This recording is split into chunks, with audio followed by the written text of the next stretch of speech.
argument, guys. Adam here, the Orlando Drummer. Good to see you, and thank you all for tuning into another single lesson. So today we're learning only a half measure fill. But there is some sneaky stuff happening inside of here. Now, as you can see on the screen, this is a mixture of 32nd notes and 16th notes, but there's a couple things that we've got to get right or this fill just doesn't land. Again, only a half measure, so we don't have very many notes to learn, but there's a couple of really important things that we're going to hone in on in today's lesson. I promise to keep this one nice and brief. It is a really cool lick to have in your back pocket. Let me play it up to speed for you, and then we'll break this guy down.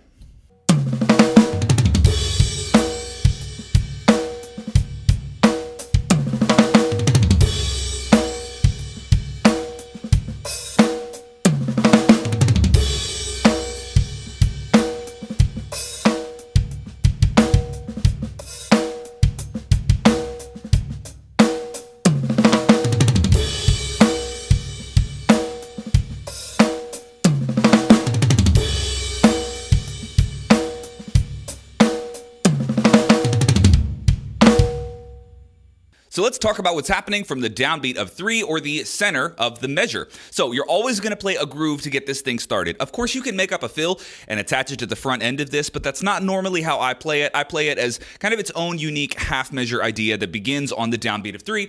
Exactly how you can see it notated in this measure. So we're playing a 6-stroke roll in 30-second notes. Right, left, left, right, right, left. That takes up the first 6 30-second notes that are available inside of beat 3.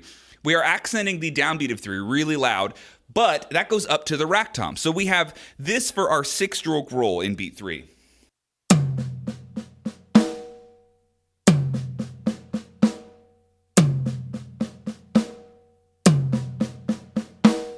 If you hear that last left hand of the 6-stroke roll sticking out a little bit, that's just sort of force of habit for me. It does kind of smooth out as you bring this thing up to speed, but it's not something you have to put a ton of attention on.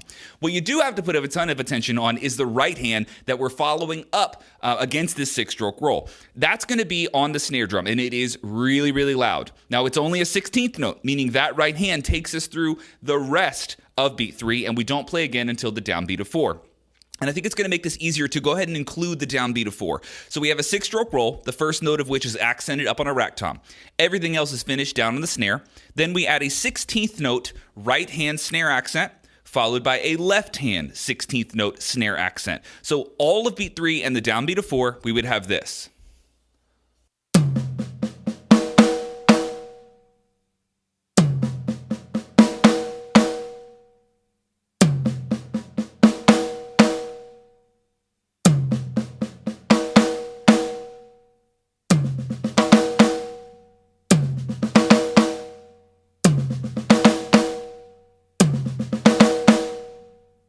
Now, for that last left hand that happens in the 6-stroke roll, you know, it's not loud enough where I would call it an accent. I almost use it as sort of a build-up in volume to the right-left, the ba-ga that happens, going from beat 3 into beat 4. So I don't know if I would feel comfortable putting an accent above that left hand, but the reason that it's not ghosted is because it's certainly not the same volume as all the rest of them, but that part is a little more up to you. What we really have to nail are the right-left accent that happens in the last note of beat 3, that 16th note, and then on the downbeat of 4. That's what we have to nail. One more time, just beat 3 and then to the downbeat of 4.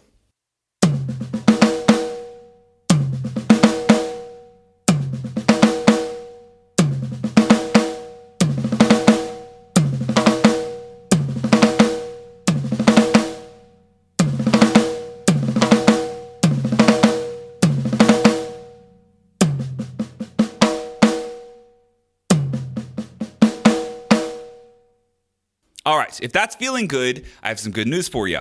We are only learning 6 more notes. Where this gets a little bit tricky is that the last note that we left off on, which is the left hand snare accent on the downbeat of 4, remember that note is a 16th note, just like the note before it. So we're only playing 6 30-second notes of the available 8 30-second notes that would normally be available.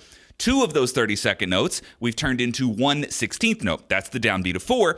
And so we're resuming our 30-second note pulse, but it's starting on what would be the E of beat 4. So there's only 6 30-second notes. Now, the way that I'm playing these last 6 30-second notes is in single strokes. I'm playing 4 of them on one tom and 2 on another. That's about all you really need to take away from this lesson. On this kit right now, it would be orchestrated like this.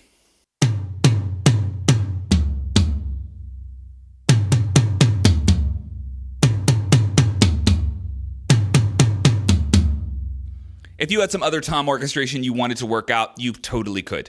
So we have now officially talked through every single note of what you can see on the screen. But I promise this one will give you a little bit of trouble, and most of that is going to be subdivision related. 30-second notes, it's a really quick, snappy subdivision. So there's just some of these things, these pulses, especially the stops, right, with the accents, the right and left accent in the center of this. You're really going to have to pay attention to making sure that those sound clean and that you're building up the 6-stroke roll into that appropriately, right? So that's why that last left hand is not quite a ghost note, but it's not quite an accent. It's supposed to build into these harder accented pulses that happen, and that's what gives this thing a ton of character. Okay, so let's slow this thing way down and play it at a few speeds. Check it out.